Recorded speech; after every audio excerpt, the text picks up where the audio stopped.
je me suis fait aider de plusieurs partenaires. Déjà de Benoît Carré, qui est aussi un musicien et qui a travaillé beaucoup avec l'IA. Donc, on a travaillé ensemble pendant longtemps pour essayer de trouver des façons de rendre l'IA créative pour un musicien et de quelle manière nous, on peut l'utiliser de manière créative. Et encore une fois, pas comme si c'était un assistant. Et après, j'ai travaillé avec l'IRCAM aussi, qui est un centre de recherche qui a été créé et fondé par Boulez. Et j'ai travaillé aussi avec le Sony CSL, c'est les laboratoires de chez Sony. Donc j'étais quand même assez accompagné.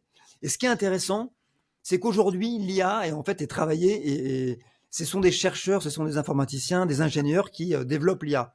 Mais après, ce qui est intéressant, c'est Des que développements spécifiques en fait. C'est pas des IA déjà prêtes sur le marché. Vous avez vraiment développé une IA spécifique non, on a développé une IA avec spécifique. IRCAM et Sony. Développé une IA spécifique. Donc en fait, on a fait apprendre à l'IA le jeu de Keith Jarrett.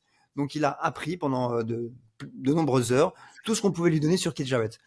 Et à partir de là, je vais lui jouer quelque chose et il va s'inspirer de ce que je vais jouer et le mélanger avec ce qu'il connaît de Keith Jarrett et il va ressortir quelque chose de nouveau. Canon. Et c'est assez phénoménal. C'est assez